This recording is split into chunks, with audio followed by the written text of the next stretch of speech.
नमस्कार। आज मैं आपको अष्टम भाव से संबंधित विशेष तथ्य बताऊंगी। सबसे पहले हम जानें, आजकल मैं आप लोगों को भाव से संबंधित चीज़ें भी छोटी छोटी वीडियो आपके सामने लेकर आ रही हूँ। ये अष्टम भाव से संबंधित जो चीज़ें मैं आपको बताऊंगी, ये है हमारा अष्टम भाव। तो अष्टम भाव सबसे पहले हम जानते हैं है क्या। अष्टम भाव हमारा जो ये है, हम यहाँ से अगर प्रथम भाव गिने, ये हमारा प्रथम, और उसके बाद दूसरा, तीसरा, चौथा, पांचवा, छठा, सातवां और आठवां।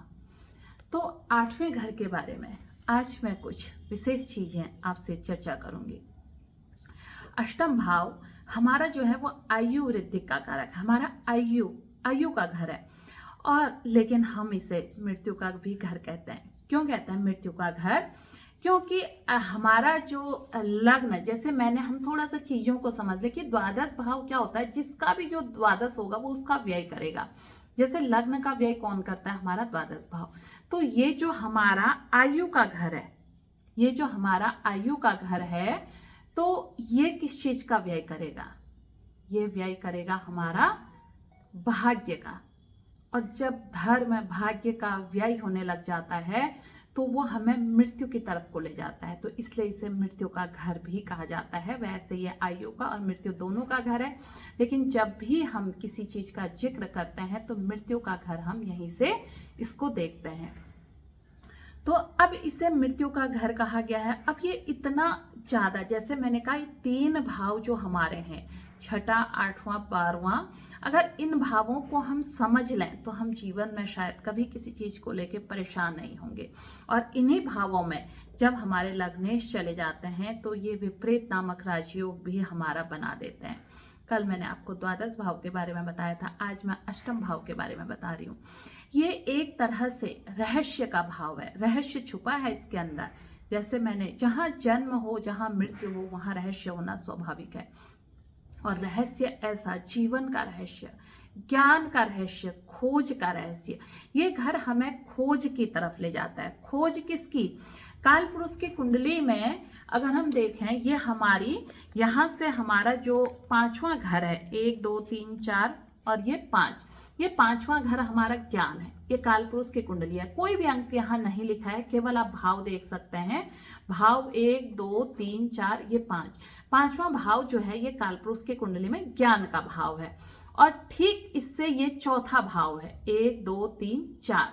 अब काल पुरुष की कुंडली में चौथा भाव किस चीज का भाव है? हमारा सुख का भाव है, 1 2 3 4, ये हमारा सुख का घर है।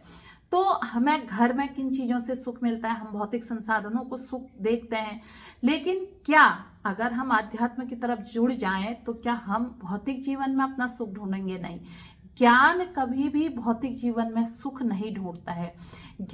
इस ज्ञान का सुख कहाँ होगा? देखिए आप, 1 2 3 4, इस ज्ञान का सुख है खोज में। किस चीज की खोज? जीवन की खोज। मृत्यु आनी है, इससे भय नहीं, लेकिन उस चीज को समझना। तो इसीलिए ये भाव हमारा रिसर्च का भाव, जिसका ये भाव बलि होता है, वो रिसर्च इत्यादि भी करते हैं, नई नई चीजों का आविष्कार करते हैं। और कई लोग आप देखिएगा जीवन की खोज में निकल पड़ते हैं, जबकि हमें पता है ये जीवन जो हमें मिला है वही हमारा जीवन है, लेकिन उसके बाद भी हम कहते हैं हम खोज कर रहे हैं। अंतर मन की तरफ को भी हमें यही भाव मोड़ता है। कई जो बड़े बड़े संत महात्मा ऐसे लोग हुए हैं, आप उनका देखिए, यहाँ अष्टम भाव में कहीं ना कहीं उनका गुरु या शनि से संबंध होता है। तो ऐसे व्यक्ति हमें जीवन में अपने जीवन को बड़ा आध्यात्मिक तरह से लोगों का मार्गदर्शन करना, आध्यात्मिक होना, खुद जीवन की खोज में चल देना। और यहाँ पर शनि हो तो जीवन में अथाह जब संघर्ष हो जाता है, क्योंकि शनि क्या है? ये हमारा जो है हमारा आयु का घर है। यहाँ पर शनि होने से, वो भी अगर तुला राशि, मकर, कुंभ और वृषभ राशि के शनि हो तो ये कम से कम आयु में लगभग 90 वर्ष से ऊपर की आयु तो आपको प्रदान करते ही हैं, अगर उनमें बल है और जन्म कुंडली में कोई अगर ऐसा दोष नहीं बना है तो 100% ये यहाँ पर रह के आयु वृद्धि करते हैं। क्यों करते हैं? शनि को आयु का कारक कहा गया है। शनि क्या कराते हैं? क्योंकि हमारा जन्म और मृत्यु का घर है, तो शनि क्या कराएंगे? शनि करा देते हैं किसी भी चीज से विच्छेद। अब जहां शनि की अगर देखिए, शनि के अगर कहीं हमारे लग्न से संबंध बन जाए या शनि लग्न में हो तो वो क्या करा देते हैं, सुखों से वंचित करा देते हैं, सुखों से विच्छेद करा देते हैं। तो इसी तरह से अगर हम इसको इस तरह से समझें, शनि का काम है विच्छेद करना, तो यहाँ पर इसलिए शनि को अच्छा माना जाता है। वो विच्छेद किससे कराएंगे, जन्म तो हमने ले लिया, तो विच्छेद कराएंगे वो हमारी मृत्यु से, और जब मृत्यु से विच्छेद कराएंगे तो निश्चित रूप से आयु हमारी बढ़ जाएगी। यहाँ पर है कि शनि को अच्छा माना गया है, शनि यहाँ पर हमें बल प्रदान करते हैं। दूसरा, अब यहाँ पर अगर यहाँ जो भी ग्रह बैठे हो, जो भी यहाँ पर राशि बनी हो, वो जहां भी बैठे, अष्टम भाव का स्वामी जहां कहीं भी बैठेगा, क्या करेंगे, उस भाव के सुख से हमें वंचित करा देंगे। माना अष्टम भाव के स्वामी लग्न पर बैठ जाएं तो जातक का व्यक्तित्व निखर ही नहीं पाएगा, आजीवन उसको संघर्ष करना पड़ेगा। जो और लोगों को आसानी से प्राप्त हो जा रही है, उसको उसी चीज के लिए बहुत लंबा संघर्ष करना पड़ता है। तो अगर ये पराक्रम में बैठ जाए तो जातक को कोई भी चीज आसानी से हासिल नहीं होगी। लेकिन अगर यहीं पर ये मिथुन लग्न की कुंडली हो, मिथुन लग्न में क्या होता है, मिथुन लग्न के कुंडली में शनि जो है वही जातक के अष्टम और भाग्येश होते हैं। तो ऐसे में क्या होगा, भाग्य का साथ उस व्यक्ति को लगातार मिलता है और आयु तो उसकी बढ़ती बढ़ती है, क्योंकि अष्टम भाव का स्वामी जहां भाग्येश भी वही है और अष्टमेश भी वही है, तो वो उन सुखों से वंचित नहीं कराता है। ऐसे ही मेष लग्न की कुंडली में क्या होता है, मेष लग्न की कुंडली में अष्टमपति कौन बनते हैं, लग्नेश ही अष्टमपति बन जाते हैं, और लग्नेश को अष्टम का दोष नहीं लगता है। तो ऐसे में हम लोग ये क्या होता है कि जातक आकस्मिक दुर्घटना वगैरह भी होती है, कहीं से भी अगर उसमें चोट चपेट के वो तो बने रहते हैं, चाहे मेष लग्न की कुंडली या कोई भी, अगर अष्टमेश का संबंध अष्टम भाव से बने और अष्टमपति अगर कहीं से भी मंगल हो जाए तो मंगल इस तरह की चीजों के लिए जाने जाते हैं, चोट चपेट ये तो बनते हैं। इसके बाद अगर यहाँ पर देखा जाए, केतु को इस अष्टम भाव का, केवल भाव का, अष्टम भाव का केतु को कारक कहा जाता है। केतु क्या कहते हैं, केतु की एक तो यहाँ पर अगर केतु बैठ जाएं तो यहाँ से केतु की 5वीं दृष्टि हमारे द्वादश भाव पर जाती है। तो केतु का क्या होता है, द्वादश से संबंध बन जाता है, तो वो जातक को मोक्ष की तरफ को ले जाते हैं। तो अष्टम भाव में जिनके भी केतु होते हैं वो धीरे धीरे, अगर शुरुआत, एक तो दूसरों के लिए मददगार साबित होते हैं, अगर शुरुआत में ऐसा नहीं भी है, उम्र के एक दौर आने के बाद, एक समय के बाद, लगभग अगर हम इसको 50 के बाद कहें, तो वो सांसारिक सुखों से मुंह मोड़ने लगते हैं और धर्म कर्म में जुड़ जाते हैं। तो यानी कि उनकी धार्मिक यात्रा यहाँ से शुरू हो जाती है। ये केतु कर देते हैं, अगर उनका केतु में बल है, केतु अच्छा है, बल होना भी एक चीज है, बल के बाद ही कई सारी चीजें सामने देखने को मिलती हैं। न कम भी है तो भी अगर अष्टम भाव का केतु से संबंध बना है या अष्टम भाव में केतु बैठे हैं, संबंध नहीं, केतु बैठे हैं, तो वो आपका द्वादश भाव पर 5वीं दृष्टि से देखेंगे और वहां से वो आपको मोक्ष की तरफ को मोड़ेंगे। अच्छा, केतु अगर यहाँ पर हो तो क्या होता है, केतु जब भी अष्टम भाव में, जिसके भी, मैंने जैसे आपको पहले भी बता दिया है, यह हमारा लग्न है, लग्न से यह हमारा अष्टम भाव है, जिसके भी केतु यहाँ पर बैठे होंगे, आप देखिएगा एक चीज आपने करनी है, जिसके यहाँ पर केतु होंगे, एक तो उन्हें कहीं से भी आकस्मिक धन लाभ, अब धन लाभ जरूरी नहीं है, जितनी हमारी चीजें होती हैं उतना मिलता है। दूसरा, कहीं से भी गड़ा हुआ धन, अब आज की डेट में गड़ा हुआ धन की हम कल्पना तो नहीं करते हैं, लेकिन गड़ा हुआ धन से यहाँ आज के समय में जो ये समय है, इसमें गड़े हुए धन से मतलब होता है कि हमारे परिवार में कोई भी ऐसा व्यक्ति जिसके परिवार में कोई नहीं है और उनकी मृत्यु हो जाए तो वो उस व्यक्ति के नाम से धन छोड़ जाते हैं। इसको भी आकस्मिक धन प्राप्त करना या गड़ा हुआ धन प्राप्त करने के रूप में आजकल देखा जाता है। पहले से लोगों के पास बैंक इत्यादि नहीं होते थे तो वो जमीनों में गाड़ जाते थे, तो वो ऐसे लोगों को मिलता था। और आज एफडी वगैरह के इत्यादि में, माना आपके परिवार में कोई ऐसा व्यक्ति है, आप नॉमिनी है और उनकी मृत्यु के बाद वो धन आपको प्राप्त हो जाए, तो ये भी गड़े हुए धन के रूप में ही इसको देखा जाता है।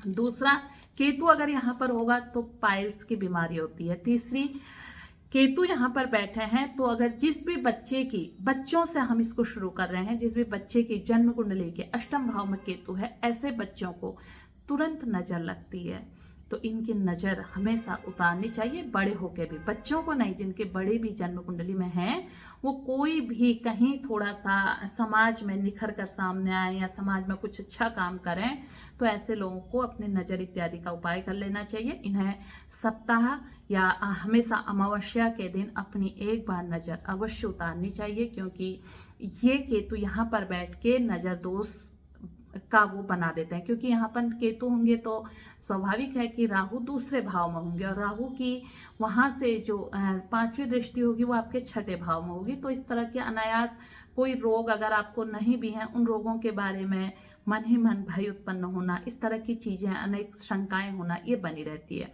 दूसरा, अष्टम भाव में, अष्टम भाव हमारा किस चीज़ का भाव है? हमारा तंत्र मंत्र इत्यादि इन सभी भाव, ये ऐसे भाव हैं। अगर गुरु यहाँ पर बैठे हैं, अष्टम भाव में गुरु यहाँ पर बैठ गए, तो ये जातक को इस तरफ मोड़ देते हैं। और अगर बुध हो गए तो कई बार जातक अनायास ही इस तरफ की चीज़ों में, कई ऐसे लोगों के साथ फंस जाता है जहाँ उसका धन का व्यय होता है। अगर यहाँ पर अष्टम भावपति मंगल हैं और मंगल यहाँ पर बैठे हैं, तो ये चोट चपेट तो अक्सर करवाते हैं, क्योंकि यहाँ पर मंगल बैठने से ये अष्टमांगलिक भी यहाँ पर जातक हो जाता है। तो अष्टमांगलिक का नुकसान जातक को, ऐसे जिनके मंगल यहाँ पर अष्टम भाव में बैठे हैं या अष्टम भाव से दृष्टि बनी हुई है, ऐसे लोगों को सावधानी से, वाहन इत्यादि सावधानी से चलाना चाहिए। खास तौर पर जो युवा वर्ग हैं, उन्हें यहाँ पर अगर अष्टम भाव में मंगल हैं तो उन्हें, और कहीं से भी इसमें शनि की दृष्टि पड़ रही हो, तो बेहद सतर्क हो जाना चाहिए। क्योंकि अष्टम भाव में मंगल का होना और उस पर शनि की दृष्टि होना और किसी पाप ग्रह की दृष्टि और हो, तो ऐसे जातक जब भी दुर्घटना होती है वो जान तक गवा बैठते हैं। तो विशेष रूप से जिन भी जातक का शनि मंगल की दृष्टि संबंध, अगर मंगल वहीं पर है और उस पर शनि की दृष्टि कहीं से भी, हालांकि क्या है, शनि की दृष्टि अष्टम भाव में पड़े तो क्या होता है, आयु वृद्धि होती है। लेकिन मंगल भी अगर वहां पर अष्टम भाव में है और शनि की दृष्टि पड़ रही हो, तो ऐसे में चोट चपेट तो लगती ही है साथ में, क्योंकि ये एक तरह से विस्फोट योग है। शनि की दृष्टि मंगल पर पड़ना विस्फोट योग है। तो ऐसे में आकस्मिक, जैसे मैंने कहा कि धन प्राप्त होना, ये भी आकस्मिक है। धन का नाश हो, धन जीवन जाना, ये भी आकस्मिक है। तो आकस्मिकताओं के कारक में हर चीज सडन, क्योंकि कई बार जैसे ही एक्सीडेंट होता है वैसे ही मृत्यु हो जाती है, तो ये भी आकस्मिक है। तो आकस्मिकताओं का घर है अष्टम भाव, तो ऐसे में हमें थोड़ा सा सतर्क रहना चाहिए। दूसरा, अष्टम भावपति अगर कहीं भी केंद्र या त्रिकोण में बैठे और उस पर शनि की दृष्टि हो और या गुरु की दृष्टि हो, तो जातक की आयु में वृद्धि भी हो जाती है। अष्टम भाव का स्वामी, कल मुझसे किसी ने पूछा था कि केंद्र और त्रिकोण क्या होता है। ये हमारा केंद्र है, ये चार घर हमारे केंद्र हो गए। और उसके बाद केंद्र त्रिकोण में, प्रथम घर तो इसी को लिया जाता है त्रिकोण में, और उसके बाद पंचम, ये जो हमारा पांचवा घर है इसको त्रिकोण में लिया जाता है। इसके ठीक सामने ये हमारा पांचवा घर है, इसको त्रिकोण में लिया जाता है। इन तीन जगहों पर कोई भी ग्रह बैठे हैं, ये शुभ प्रभाव में देते हैं। खास तौर पर इन तीन घरों का जो कारक ग्रह कहे गए हैं वो गुरु कहे गए हैं। गुरु इन तीन घरों में कहीं भी बैठ जाएं तो ये अत्यंत श्रेष्ठ फल देते हैं। जन्म कुंडली में अगर 100 दोष भी लगे हों तो उनका ये शमन कर देते हैं। सबसे ज्यादा श्रेष्ठ गुरु का प्रभाव ये तीन घरों में देखने को मिलता है। जन्म कुंडली में किसी भी राशि में बैठे हों, लेकिन केंद्र त्रिकोण ये हमारे 1, 2 और 3, ये तीन घर है, इनको मिला के त्रिकोण बनता है, इसलिए इन्हें केंद्र त्रिकोण कहा जाता है। तो आज मैंने आपको अष्टम भाव, अब अष्टम भाव मैंने जैसे आपको बताया, अष्टम भाव में हम ये सुख क्यों देखते हैं।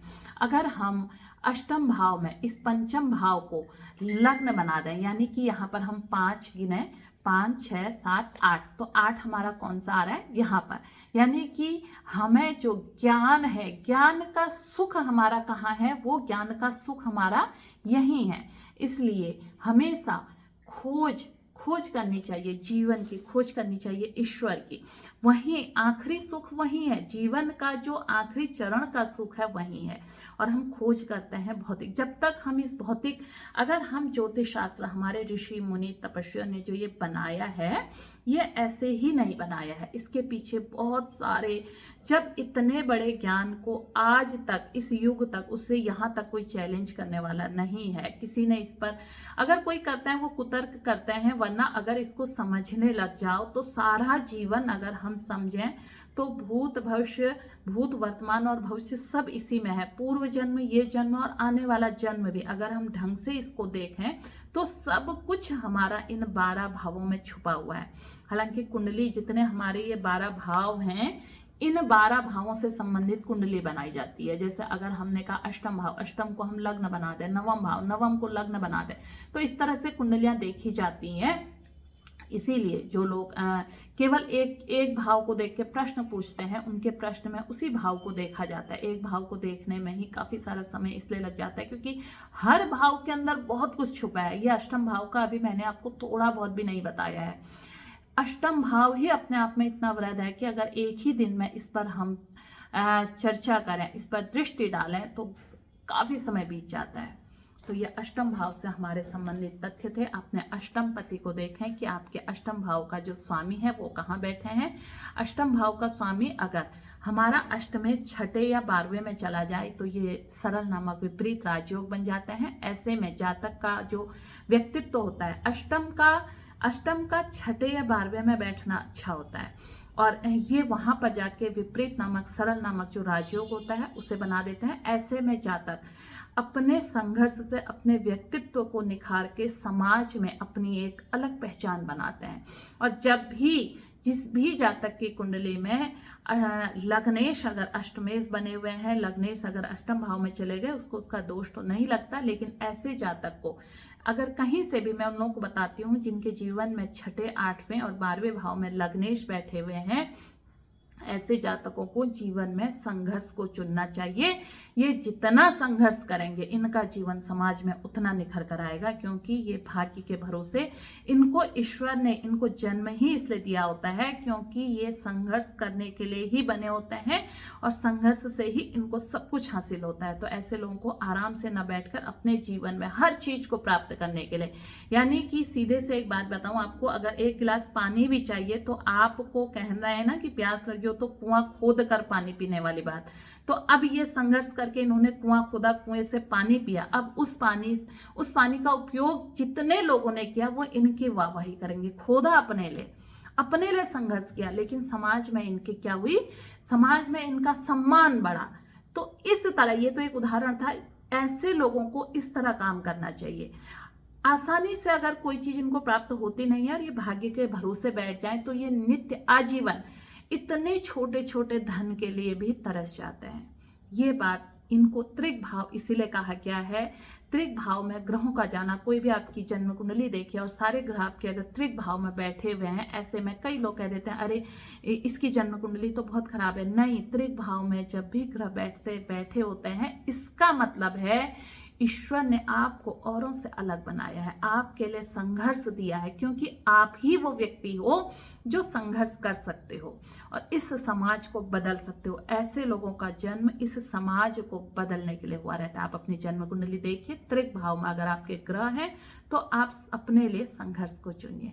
ये था मेरा, मैं कल 12 भाव से संबंधित तथ्य लाई थी, आज अष्टम भाव से, इसके बाद आपके छठे भाव से भी लाऊंगी, क्योंकि ज्यादातर ये त्रिक भाव हैं। कोई इन्हें दुष्ट भाव कहता है, कोई पाप ग्रह कहता है, कोई इन्हें अलग अलग चीजों से इनके बारे में बड़ा लोगों को मन में डर बिठाया गया है कि अष्टम भाव में या 12 भाव में या छठे भाव में ग्रह होते हैं तो ऐसा, जबकि यहाँ पर बहुत बुरा होता है, जातक कुछ कर ही नहीं पाता, जबकि ऐसा नहीं है। बस हमें समझना है हमारे ग्रह हमसे कह क्या रहे हैं। जब हमारे ग्रह हमसे क्या कह रहे हैं या हम समझ जाएंगे तो हम औरों से बेहतर जीवन में कर पाते हैं। बहुत बहुत धन्यवाद। और आप लोगों से कहूँगी, अगर आप मुझे मेरे पेज में सुन रहे हैं, मेरे चैनल में सुन रहे हैं, तो आप लोगों को कैसा लगता है ये सब आप ये भी बताएं और कमेंट बॉक्स में कमेंट करके अवश्य मुझे बताएं, क्योंकि आप लोगों से ही मुझे एक ऊर्जा मिलती है। आप लोग जब भी कमेंट करते हैं तो वो मुझे नए ज्ञान की तरफ को भी, जैसे खोज मैंने कहा, मुझे भी आप लोगों के लिए नए ज्ञान की तरफ लाने के लिए प्रेरित करते हैं और वो चीज़ें मैं आप लोगों के सामने ला पाती हूँ। नमस्कार, धन्यवाद।